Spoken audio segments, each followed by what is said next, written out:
go. So yesterday was an easy day. We got here really early, as we told you, and got some good sleep last night. It's what, about 6 o'clock? What time is it, Coach Vic? I don't have my watch on. Oh no, it's like 5:35. Oh wow. I didn't realize it was that early. Oh, we got ready early. Yeah, sun's been up forever here, man. I've been out since probably 4:30 messing around with things, and it's been daylight the whole time. Got to talk to a guy that rode a Harley, and you know, we talked about the CanAm and why we do the CanAm and what kind of experience it's been for us. It's really interesting to me. I always made the assumption that anyone on a Harley was going to kind of look down on what we do, but they really don't. And it's been a very nice thing to talk to other motorcycle people and be graciously welcomed with open arms. That's kind of cool. So today our first stop is where? I already forgot. Bend, Arizona. And what truck stop are we stopping at? Love's Truck Stop. That's kind of been our theme on this trip, Love's Truck Stop.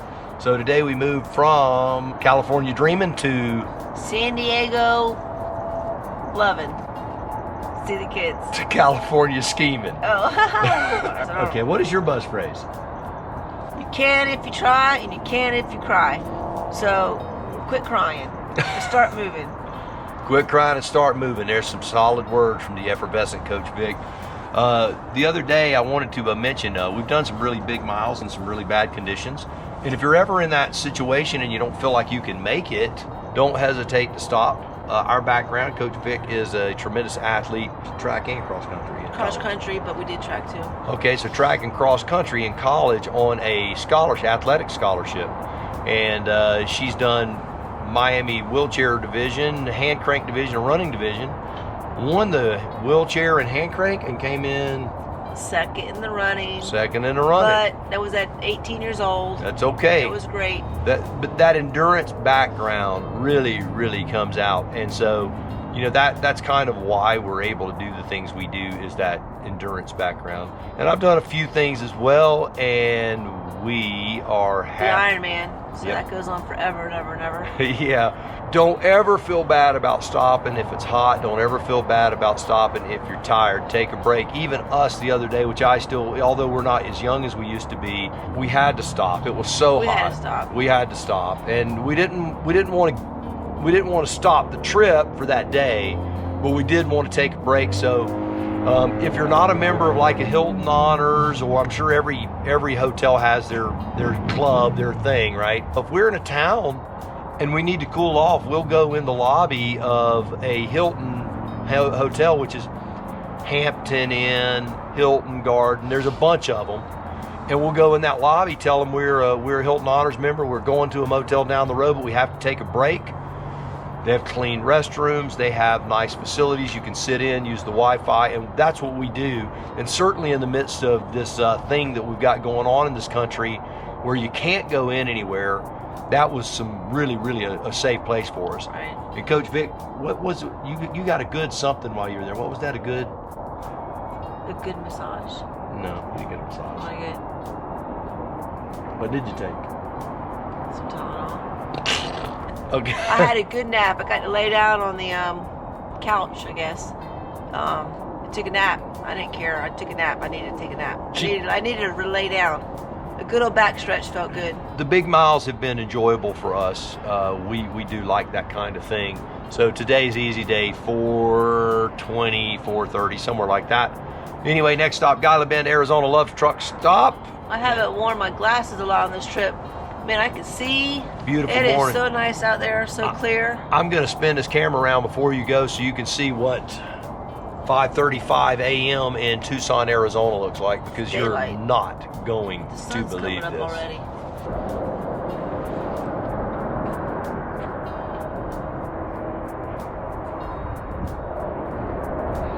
Mountain ranges out that way.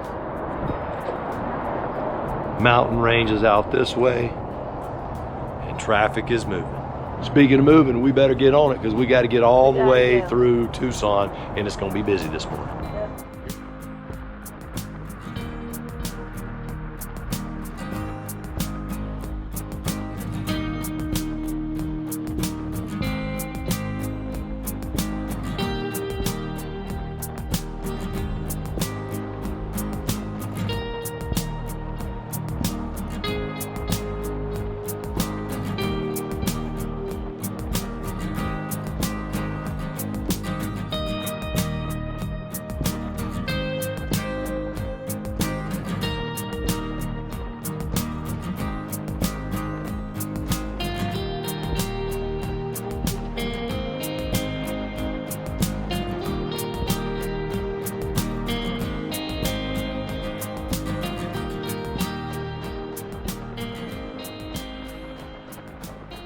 As we were leaving the Tucson area, the scenery was quite lovely.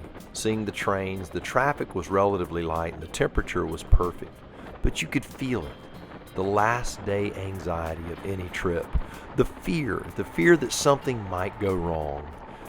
We've traveled so far and we've been through so much adversity, and it's been such a great joy, and the worry that something may go wrong and delay us seeing our beautiful children.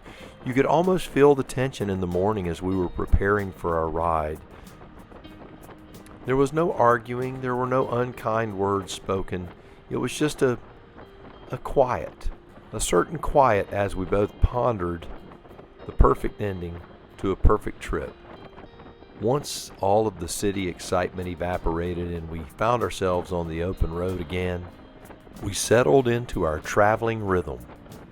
It really is amazing how when you travel with someone, you start to understand what they're thinking, understand what they're feeling.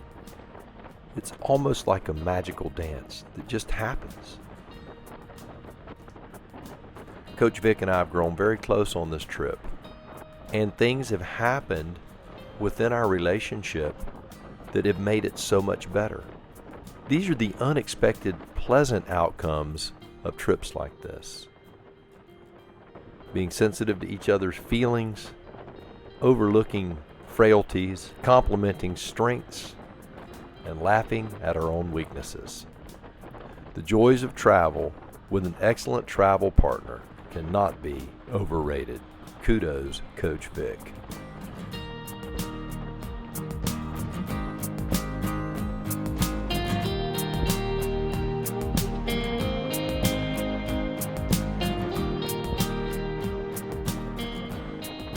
As the beauty of the landscape engulfed our minds and took any of our fears and apprehensions away, we saw ahead and to our left the infamous Picacho Peak. You know, it's a tapestry of color in the spring when the flowers are blooming and everything, and we're a little bit late for that. Picacho Peak is 3,374 feet above sea level and rises about 1,500 feet above the desert floor. There are two trails that lead to the top, the Sunset Vista Trail and the Hunter Trail. They both have cable-assisted climbs and stairs, and it is quite a climb, something that's not very wheelchair-friendly, so I think Coach Vic and I will pass on that. This is an area also rich in history. You know, there was a road built through here in 1848 by the Mormon Battalion, and the 49ers used it when heading out west, and the stagecoaches used it. And also, the largest Civil War conflict happened right here in the Picacho Peak area. It's a beautiful area. If you get a chance to visit, you really ought to come see it. Well, the road is opening up, the temperature is perfect, and we knew as I-10 and I-8 made their split and we grabbed I-8 westbound that Gila Bend was getting close, and we were one step closer to seeing our kids. Founded in 1872, and it's in Maricopa County in Arizona. Gila Bend is 64.37 square miles and has a population of 1,922. Gila Bend is also home of the Stout Hotel, known as the Jewel of the Desert. Next stop, Gila Bend, Arizona.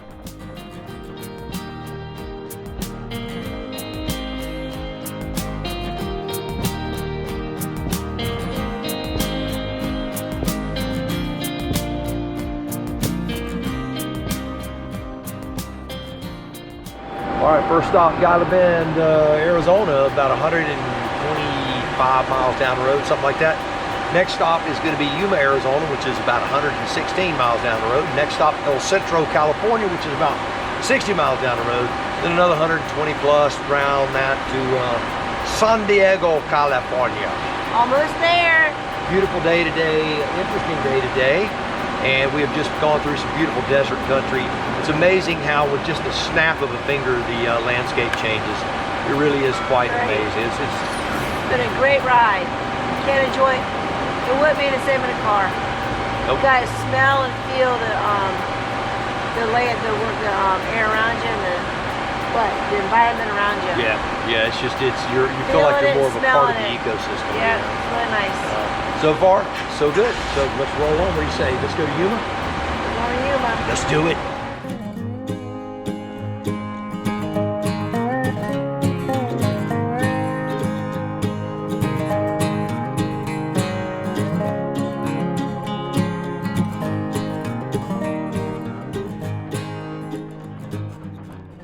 As a boy growing up in the South, whether it meant cropping tobacco or mowing a yard, the outdoors and the idea of agriculture never seemed anything that was imposing or even large for that matter. It was simply a part of life, something that was a part of the landscape around you, and you knew that there would always be a way as a young man to earn a little money in those areas. Well, for some reason, I did not realize the magnitude of agriculture around Gila Bend, Arizona. It is absolutely enormous. Whether you're looking at sunny farms or you're looking at sweet shrimp, they grow just a little bit of everything out here. Gila Bend houses 6 sustainable dairies with over 90,000 acres of cultivation in alfalfa, cotton, and grain. It really is quite an operation out here. They have water aquifer out here that meets all of their demands. They have giant solar panel systems out here. They have done a phenomenal job in adapting the desert land to this wonderful, rich agricultural society. It appears to me to be quite an engineering feat.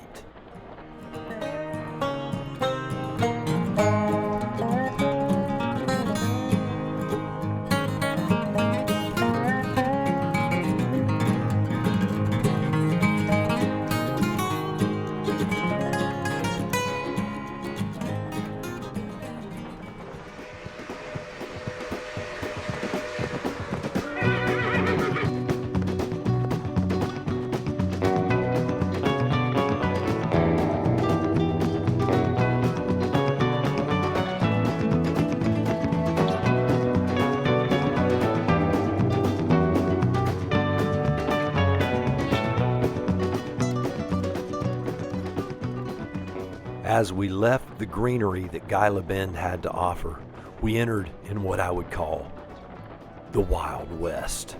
Yeah, that's what it felt like to me, the Wild West, with names like Mohawk Canyon, where it's a hunting mecca with a river running through there, or Dome Canyon with sand drag racing. That's right, drag racing in the sand. Man, that's like the modern day rodeo to me. My mind went back as I thought about growing up as a boy, watching shows like Gunsmoke and Bonanza, The Virginian, The Lone Ranger. I could go on and on and on, and all of these things just permeated what I was as a boy as I dressed up like a cowboy with my little 6-gun. Now as a man, I'm getting to experience the things that I thought of. I dreamed of going to these places as a boy, and now I'm actually here. I'm in the environment, and it feels absolutely invigorating. As we draw closer to Yuma, I can only think of all of the things that I saw as a boy about Yuma on the big screen. Whether it was the Glenn Ford movie from 1957 that was old even when I watched it. It was a short story written by James Mangold. Great story. They did a remake of it in 07 with Russell Crowe. I didn't see the remake, but I do remember the Glenn Ford version. In 1971, I was just a mere lad. I remember watching the TV movie Yuma with Clint Walker, or Gunfight at Yuma in 2012. There was another movie, Fort Yuma, in 1955 with Peter Graves, and then there was the spaghetti western, Johnny Yuma, in 1966. I can tell you, I could go on and on and on about what Yuma means to the Wild West, what it represents, but I think you have a small taste of the folklore and the Americana that this part of this great nation has to offer. If you sense excitement in my voice, it's because I'm excited. Let's go to Yuma.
check this rig out.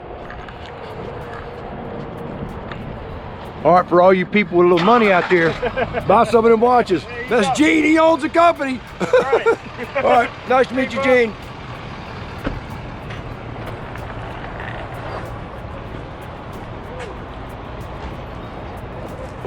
So we are in Yuma, Arizona. I've been sitting out here talking to Gene from Pound Foolish Watches. That's pretty clear. Let me clean my mouth out here. Just had a Snickers bar. Don't want to look all grungy.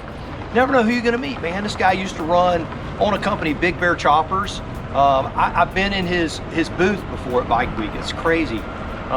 He's friends with Jesse James, the guy from West Coast Choppers. Just the coolest thing. You meet the nicest people. You never know who you're gonna meet. So He was admiring the CanAm, and we were admiring his boat. And when I saw that boat, I'm like, I know where I'm pulling up. I want to get by that guy. That is one cool rig. That is one amazing rig. nice. We have another, I was just talking to him, he said that basically the last hour that we've driven, he considers it so boring that it puts him to sleep. It's not even pretty and it blew us away. Because I did not. He had to be going straight up. Right, as we used to call it in the day, unrestricted climbs to flight level 180. So that's what they're doing over there. And I'm telling you, these guys in these jets are just screaming straight up. Little military training going on there. What type of training? Army training, sir. So he said the next hour, 2 hours is 4 hours. He said the next hour and a half is going to be boring and hot. He goes, you're going to be climbing, and then all of a sudden, you're going to pop out, and he goes, you're going to feel the temperature drop, and he goes, it's going to be more beautiful than anything you've ever seen in your life. Wow. So we're going to put a fresh battery in the camera. We have one more stop. That is an El Centro. He says it's boring to El Centro. It'll be on the other side of El Centro. We're going to go ahead and put a battery in this thing, get on the road. It's getting hot. We're ready to roll. But it's going to be great. Do this thing. This trip is great. We can. Because you can if you try, and you can't if you cry. And I ain't crying. All right, let's roll, Big. All right, here we go.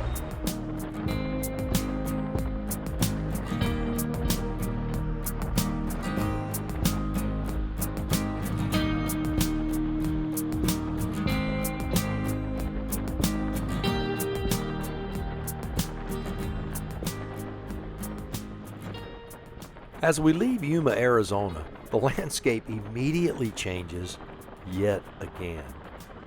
Now we are beginning to enter what we will call the real desert. What we envisioned as a kid when we watched Lawrence of Arabia, what the real desert looks like. Sand. Open ground and sand.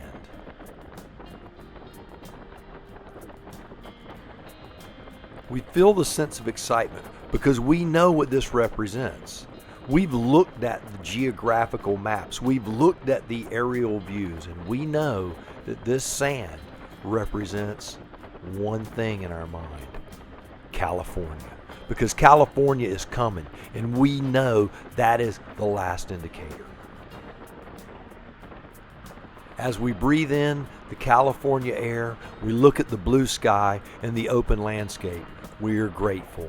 God has brought us to this great land, and we are so excited. Is this our final stop on the journey westbound? Yes. But is this our destination? Well, I would say the short answer is no. The explanation of that answer, that'll come after our stop in El Centro.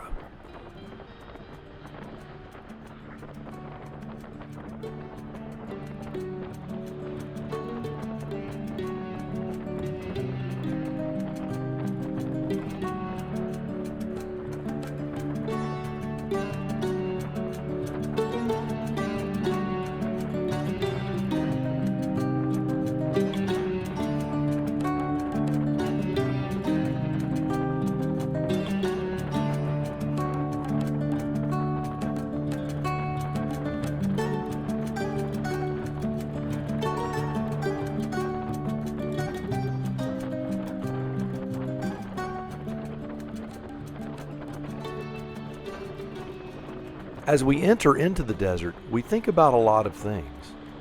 One of those things is the engineering feat of the water system in California. Whether you're talking about massive lakes, where water is run via these channels all over the state, used for everything and anything, it really is weird to me when I look at it, because it's not something that we experience in the Southeast. Things don't work that way. At least not where I come from. So the engineering and the intellect and the thinking outside of the box that had to occur to make all of this magic happen, man, I'm really grateful that people are a lot smarter than I am. The desert is absolutely stunning. It's also a little scary. As Coach Vic and I think about the idea of the potential of breaking down and the lack of coverage, that sort of thing scares me. But not to the sense to where it can rob me of the beauty and the joy of what I'm seeing. It really is nothing short of miraculous for me. There's an entire ecosystem out there, and it's surviving, with or without me. In fact, I would say that out here, I'm the prey.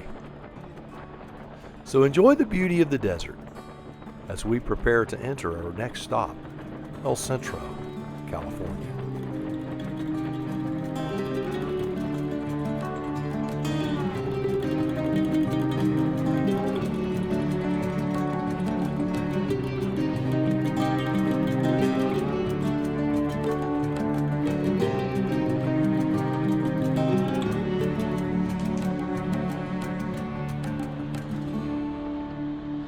All right, it's Coach Bob. Met Mario from El Centro. What's up, everybody? Am I saying it right? Is it El Centro? El Centro, yeah. El Centro, okay. All right, Mario's been giving me the lay of the land. Super nice guy. Nice to meet you, buddy. Nice to meet you. You guys, good luck, all right? Thank you, man. All All right, right, you guys buddy. stay hydrated. Stay smart, my boy. Thank you, man. Thanks again, Mario. I appreciate you watching the stuff while I did my thing, man. All right, buddy. Met Mario from El Centro. Yes, we did. Life is good. Coach Vic's got what she's needed. We've had some interesting talks and stops. It's been wonderful. Got across the busy street. About 100. Yeah. YouTube gold, but it's not on YouTube. Yeah, we went to a gas station across the street. They didn't have gas. So I got to jaywalk across the street. So Coach Vic jaywalked, and then Mario watched everything for me while I ran over there and got her. Wonderful people, man. Everybody's been so kind to us all the way across the country. Very We've met nice. some wonderful people.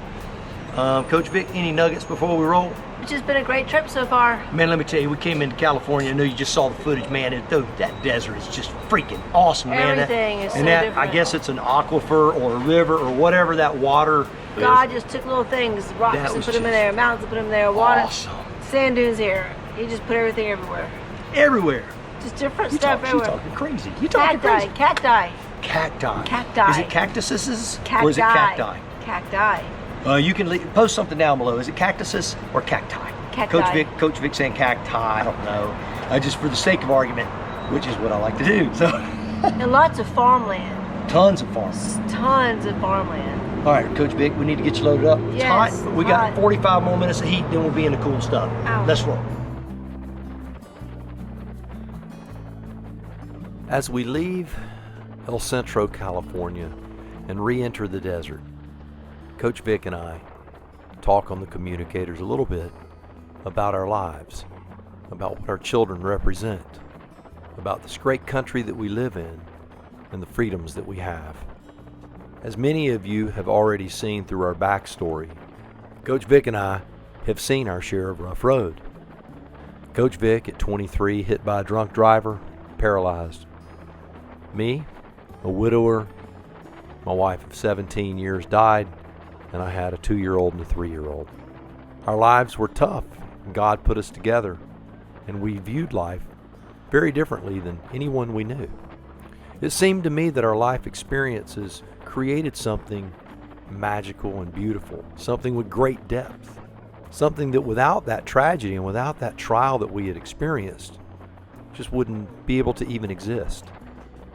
So earlier when I said, is this where we're going on our trip? Is this our final destination on this trip?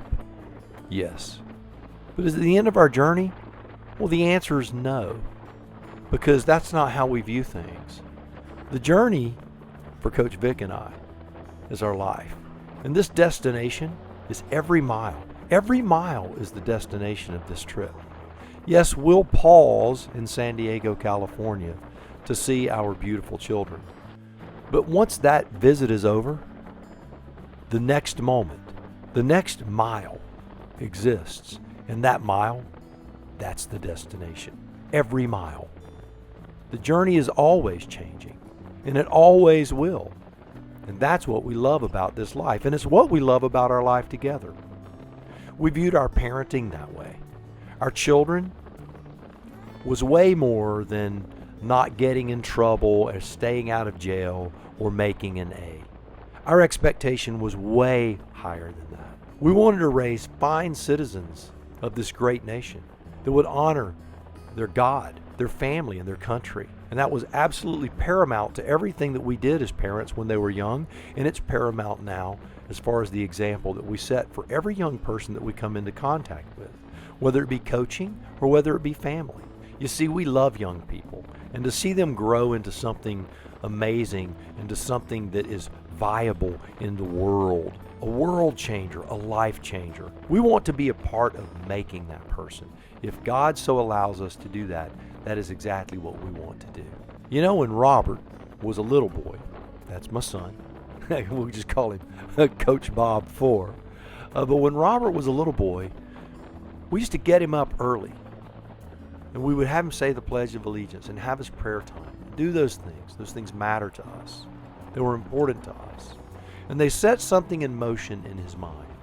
We were hard parents, and we wanted him to constantly pursue excellence in every endeavor of his life.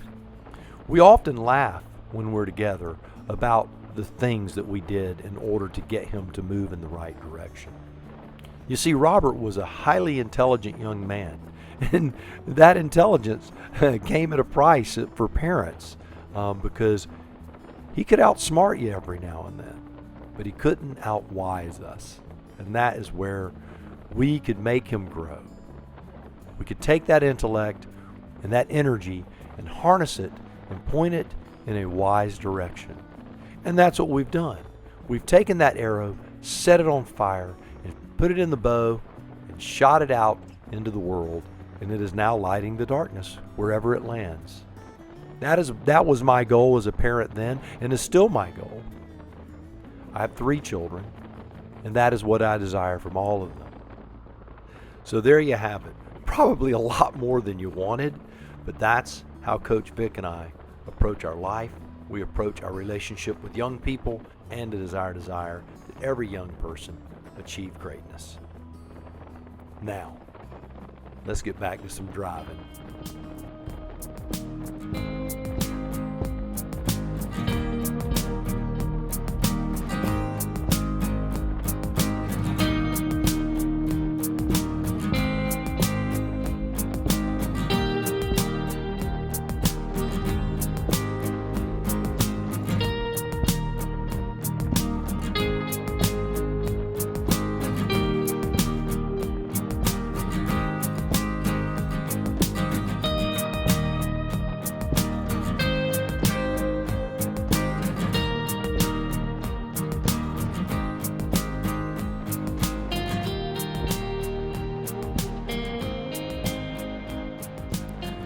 As we were crossing the desert, the temperature did exactly as Gene had told us it would do.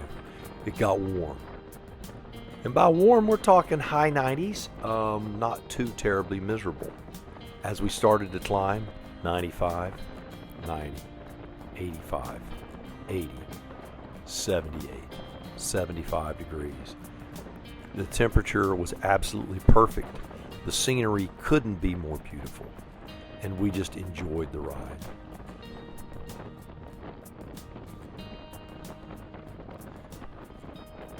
As we drove over the bridge over Devil's Canyon, we realized the scale and the magnitude of this wonderful place. Things that again appeared to be 100 yards ahead of you were miles away.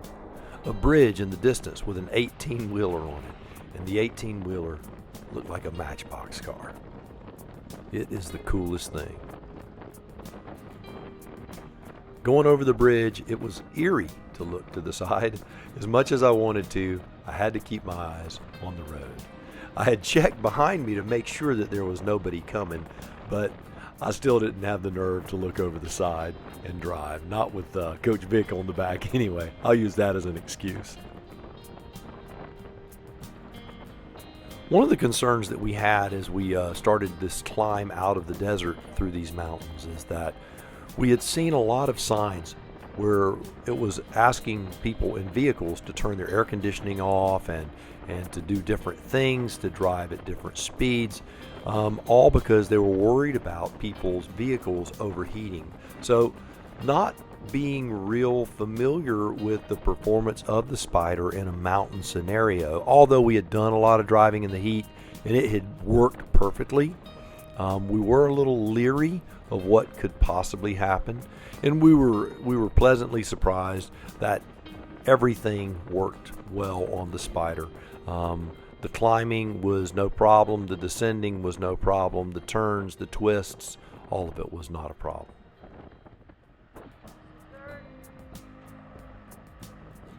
This is Border Patrol stop number 3.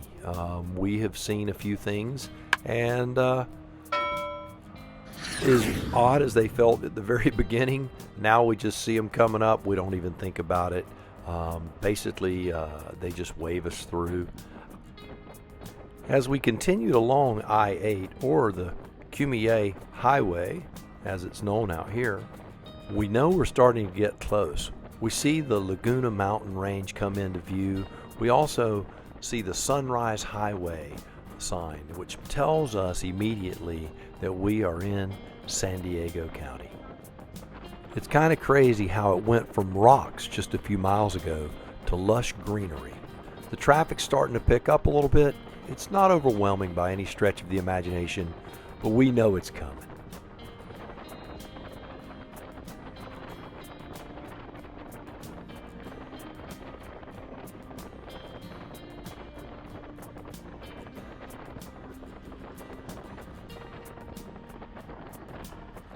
As we continue to wind our way through the mountains and around trucks, the El Capitan Reservoir, or Lake El Capitan, comes into view off our right-hand side. It looks like it's right on the road, but it's 2 miles away. It really is quite the sight to behold.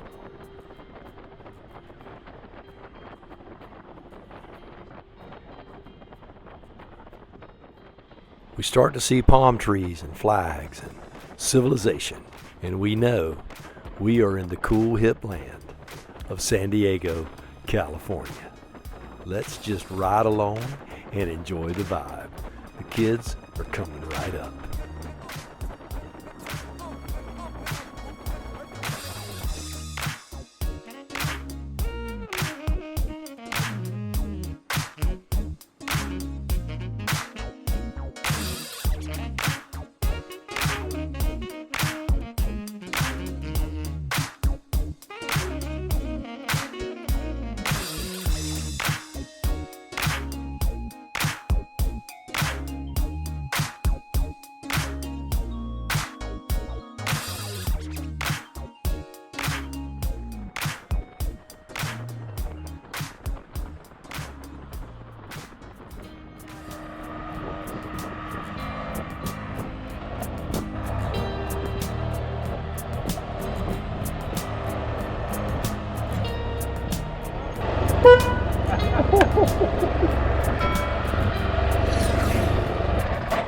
What's up? What's up? All the way from sunny Tallahassee.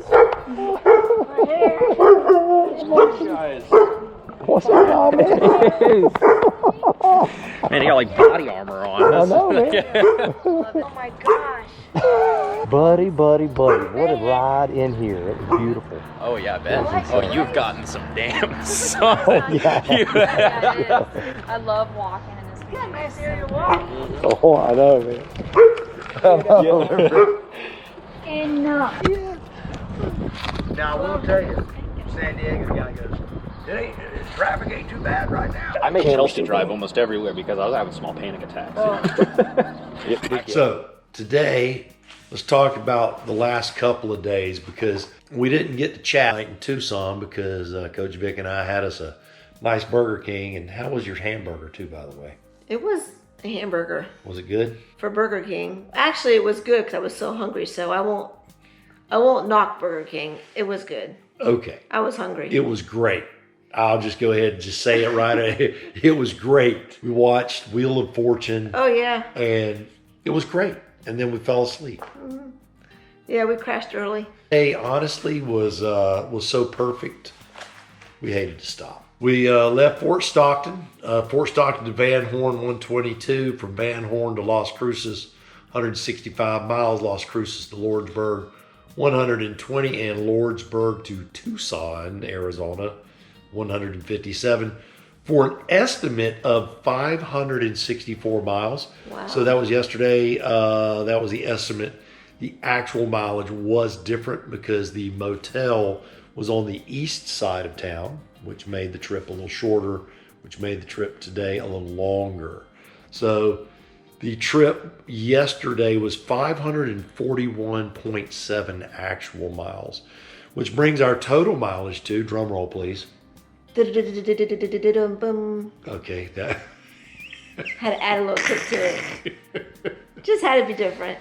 1,774.1 miles. Wow, even the 0.1. 0.1 counts. So that was yesterday. So then we got up. Early this morning. As you saw, the sun was up at 5 o'clock. It was light, It's yes. insane. Tucson, Arizona to Gila Bend, 123 miles. Gila Bend to Yuma, 116. Yuma to El Centro, 60. El Centro to San Diego, 110 miles, for a total of 409 was our estimate. Like I said, that ended up coming in that was a little short. Not a lot though. 414.8 miles. Cruising right along. Which brings our running total now to 2,188.9. 0.9. You're Wow. gonna have to go run around the block. Get that I extra. know, So, get that extra. of course, we will be making a trip down to the coast to the Pacific Ocean. So that's where we are, 2,188.9 miles. Easy. Actually, I don't know that I would say that it's easy. Some part It was enjoyable. it was though. enjoyable. There were It was easy enjoyable. times or harder times. Would you do it again? Yeah, I'll do it again. Good, because you have to if you're going to go home. It's going to be much further on the way home. We'll talk about that in the next episode. So, Coach Vic, is there anything that you would like to talk about today, or the trip, or about arriving? Well, we made it to California. We made it to San Diego. We made it to Robert Chelsea's house. They're doing very well. Their little townhouse is really cute. How cute is it? Very cute. Very cute. I like it a lot. Okay. We had a nice dinner. Any surprises? Anything that... They're very grown up. They made dinner and served us and took care of us. It was really All cool. right. It was really cool. What I'm impressed with is the garage. As a dude, the garage is like the most important thing. Oh yeah. So Robert moved the car out by the road, and we get to put the Spyder and the trailer inside the garage, and that's pretty cool. I was impressed with the kitchen because I'm a woman, of course. I haven't seen the upstairs yet. We're going to take Vic upstairs to get her a bath. No, I'm not. What, you're not going to bathe? Always. All right. Anyway, it's been a great trip. We've had a good time seeing Robert Chelsea. We have a few days to spend with him, and we're going to savor every moment that we can. Every moment. Savor the flavor, baby. So until Pacific Ocean time, we'll talk to you then. See ya. Till then, see ya.